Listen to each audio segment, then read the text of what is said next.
বিলাসপুর নামে এক গ্রামে ফুলি নামে একটি মেয়ে ছিল, যে ছোটবেলায় তার মাকে হারিয়েছিল। গ্রামটার নাম বিলাসপুর হলেও ফুলির জীবনে কোনো বিলাসিতা ছিল না। সে ছোটবেলায় তার মাকে হারিয়ে সৎ মায়ের কাছে বড় হয়েছে। মা, তুমি কেন আমাকে ছেড়ে চলে গেলে?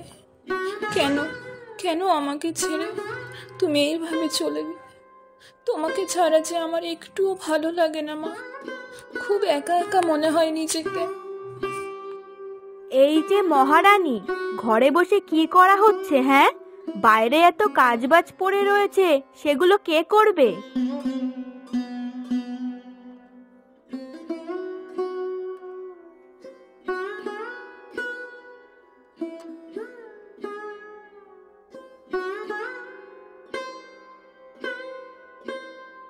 কি হয়েছে? কি হয়েছে? তুই আবার জিজ্ঞাসা করছিস যে কি হয়েছে? বলছি কি, এই যে এত বাসন কোসন আছে, সেগুলো কে মাজবে শুনি? হ্যাঁ, আবার কিছু কাঠও জোগাড় করতে হবে কালকে রান্নার জন্য, সেগুলো কে করবে শুনি? আমি করব? হ্যাঁ না না, আমি করছি। তোমাকে করতে হবে কেন? তুমি দাঁড়াও, আমি এক্ষুনি বাসনগুলো মেজে আনছি, কাঠও জোগাড় করে আনছি।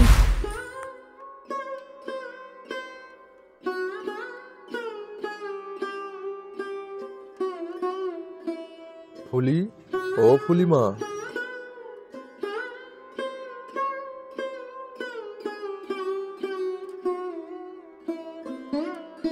উফ, আদিক্ষেতা দেখলে হয়ে যায়।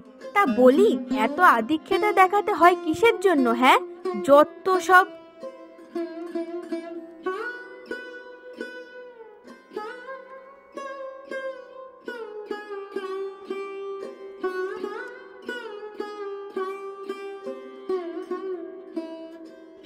এই নাও বাবা, এখানে বসো, আগে বসে এই জলটা আগে খাও।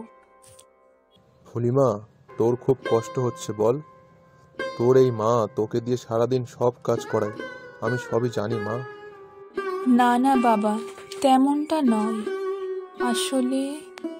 থাক না থাক, তোকে আর মিথ্যে কথা বলতে হবে না, আমি সব জানি। আমি যখন বাড়িতে থাকি না, তখন তোকে দিয়েই তোর মা সব কাজ করায়। না না বাবা, ও কাজগুলো তো আমি নিজের ইচ্ছাই করি, মা আমাকে কিছু করতে বলে না। আচ্ছা বেশ বেশ।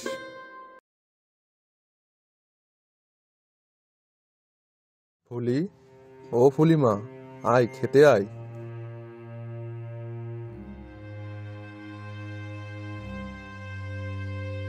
না না, ও এখন খেতে বসবে না। কেন খেতে বসবে না কেন? আসলে ও আমাকে একটু আগে বলছিল কি, ওর আজকে নাকি তেমন খিদে লাগেনি, পেটটা কেমন নাকি ভরা ভরা বলছিল, তাই জন্য বললাম আর কি। তা তুমি আগে খেয়ে নাও না। কিরে মা, তোর মা বলছে তোর নাকি খিদে লাগেনি, তা তোর শরীর টরীর ঠিক আছে তো? হ্যাঁ বাবা, ঠিক আছে, আমার কিছুই হয়নি। তুমি আগে খেয়ে নাও, আমি না হয় পরে খাবো। এই নে, এই নে ধর, এগুলো খেয়ে নে। এইটুকু? এইটুকুতে কি হবে মা? মা? উফ, এই শোন, আমি তোর কোনো মাটা না, বুঝলি? কেন মা, তুমি তো আমার মাই হও। এই শোন, আমি শুধু আমার মেয়ে রূপা, তার মা। আমার শুধু একটাই মেয়ে, তুই আমার কেউ হোস না, শুনতে পেয়েছিস তুই? ঠিক আছে, কিন্তু আমাকে আর একটু ভাত দাও না, খুব খিদে পেয়েছে আমার। তা খিদে পেয়েছে আমি কি করব? যা দিয়েছে খেতে তাই চুপচাপ বসে খেয়ে নে, খেয়ে উদ্ধার কর তো দেখি। অকালে তো নিজের মাকে খেয়েছিস, আর তাকে খেয়েও শান্তি হয়নি, শুধু খাই খাই।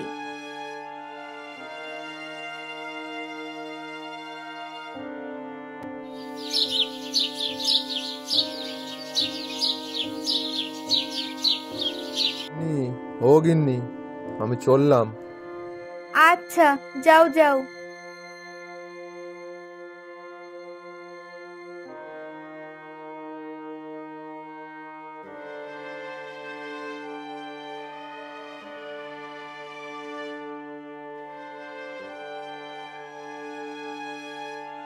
যে মহারানী, কত বেলা হয়ে গেল সে খবর কি আছে?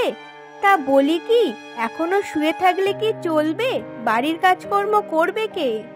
মা, আজ আমার শরীরটা যে ভালো না, আমার যে জ্বর এসেছে, আমি উঠতে পারছি না। জ্বর না তো ছাই, ওসব নাটকটি রাখ। এমন কাজ না করার বাহানায় অনেক জ্বরই আসে। শোন, অনেক বেলা হলো, তাড়াতাড়ি ওঠ, উঠে বাইরে আয়, অনেক কাজ পড়ে আছে। আমি বাইরে গেলাম। মা, তুমি কি দেখতে পাচ্ছ না আমার যে খুব জ্বর, আমার খুব কষ্ট হচ্ছে, কিন্তু তবুও এরা আমাকে দিয়ে কাজ করাচ্ছে। আমার কষ্টটা কেউ বুঝছে না। মা, তুমি কেন আমাকে একা রেখে চলে গেলে? কেন মা, কেন?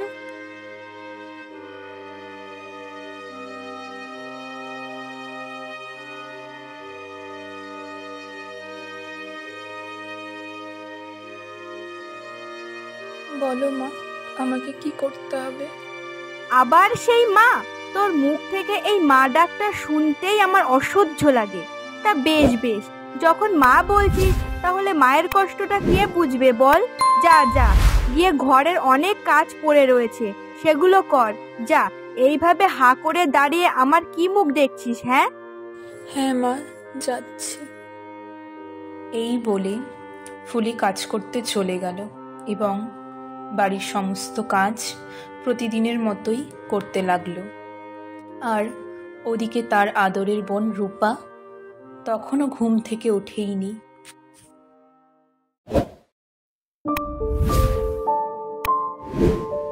রূপা, ও রূপা মা, এবার ওঠো মা, অনেক যে বেলা হয়ে গেল, আর কতক্ষণ ঘুমাবি? ওঠ, উঠে হাত মুখ ধুয়ে কিছু খেয়ে নিবি। ওঠ ওঠ। হ্যাঁ মা, উঠছি। তুমি তো জানোই আমার সকাল সকাল ঘুম ভাঙে না, তাও কেন ডাকো বলো তো? উফ, ভালো লাগে না আর। দাঁড়াও দাঁড়াও, উঠেছি, উঠছি।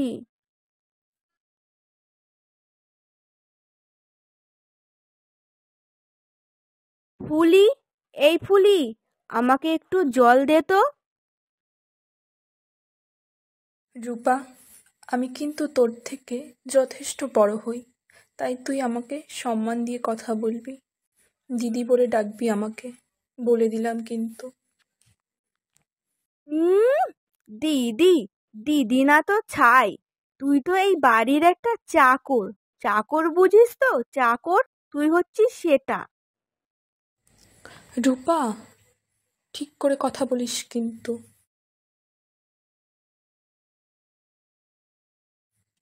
এই, কি ঠিক করে কথা বলবে? হ্যাঁ, ও তো ঠিকই বলেছে, তুই তো এই বাড়ির একটা কাজের মেয়ে। মা, তুমিও? কি মা? হ্যাঁ, কি মা? মা, ও না হয় আমার থেকে ছোট, অবুঝ, কিন্তু তুমিও এমন কথা বলতে পারলে আমাকে? এমন করে বলার কি আছে? যেটা সত্যি সেটাই বলেছি। আর সত্যি কথা শুনতে যদি তোর খারাপ লাগে, তাহলে তো আমার কিছু করার নেই। শুনে রাখ, তুই এই বাড়ির একটা কাজের মেয়ে, আর সেটা হয়েই থাকবি। তুই কখনোই আমার মেয়ে হতে পারবি না। তখন এই কথা শুনে ফলি কান্না করতে করতে সেখান থেকে চলে গেল এবং বাড়ি থেকে বেরিয়ে সোজা গেল বাবার কাছে মাঠে এবং সেখানে গিয়ে বাবাকে দেখে সে কান্না করে দিল। তখন ফুলি, কি হয়েছে মা? কাঁদছিস কেন? কি হয়েছে বল, আমাকে বল। বাবা, আমি কি এত খারাপ? আমাকে কেউ কেন সহ্য করতে পারে না? আমি তো সর্বদা সবার ভালোটাই চেয়ে এসেছি, তাহলে কেন আমাকে কেউ বোঝে না? কেন বাবা? কেন রে মা, কি হয়েছে বল আমাকে। এ কি রে মা, তোর তো খুব জ্বর দেখছি, গা তো পুড়ে যাচ্ছে। তুই সকালে আমাকে একবারও বললি না কেন? আর তুই কাঁদছিসই বা কেন? কি হয়েছে বল আমাকে। জানো বাবা, কি? ওদের এত বড় সাহস! তুই সব ঘটনা আমাকে আগে কেন বলিসনি?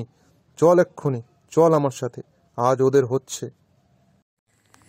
না বাবা, থাক, তুমি ওদেরকে কিছু বলো না।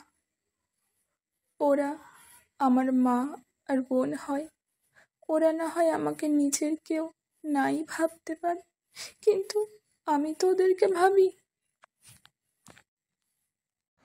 না না, তোর এই সৎ মানসিকতার জন্য তারা যে তোর উপর এমন অত্যাচার করবে, আমি এটা আর সহ্য করব না। অনেক হয়েছে, আর নয়। চল, এক্ষুনি চল। এর একটা হেস্তনেস্ত আমি আজ করেই ছাড়বো।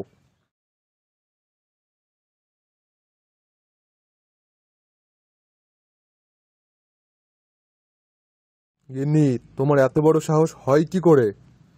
কেন? আমি আবার কি করলাম? কি করলাম? বলো, তুমি কি করনি? ও আচ্ছা, এবার বুঝলাম।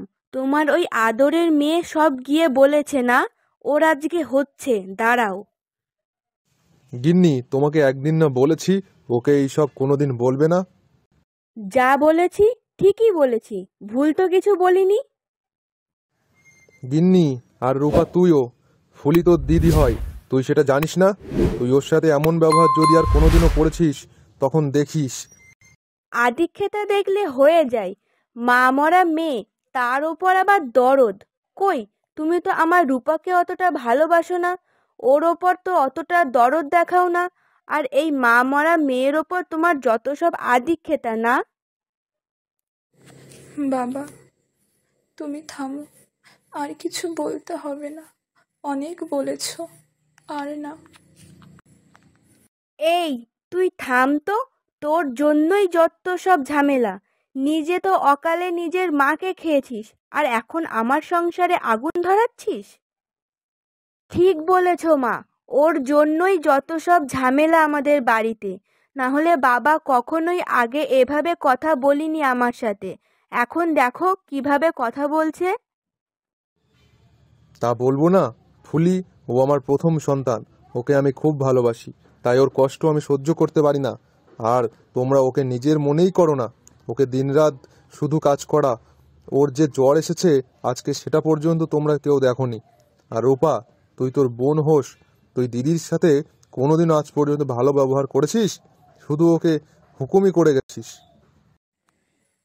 থাক না বাবা, এবার থামো। আমার কপালটাই খারাপ। ছোটবেলায় মাকে হারিয়েছি, ভাবলাম একটা নতুন মা পেয়েছি, হয়তো আমাকে নিজের মেয়ের মতন ভালোবাসবে। কিন্তু আমি সব সময় তার কথা মেনেই চলেছি, কিন্তু তবুও তার ভালোবাসা যে আমি পেলাম না। মা বোনকে যতটা ভালোবাসে, আমাকে তার একটুও বাসে না। যতই হোক, আমি তো সৎ মেয়ে, তাই জন্যই হয়তো এমন করে আমার সাথে। হ্যাঁ, তুই ঠিক বলেছিস। তুই আমার সৎ মেয়ে, তাই আমি তোকে ভালোবাসি না, আর কোনোদিনও বাসবও না। গিন্নি, তুমি ভুলে যেও না, আজ কিন্তু আমি ওর জন্যই তোমাকে বিয়ে করেছিলাম।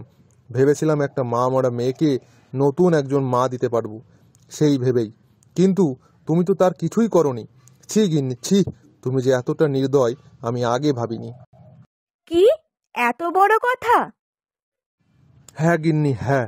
চল মা ফুলি, তুই আমার সাথে চল।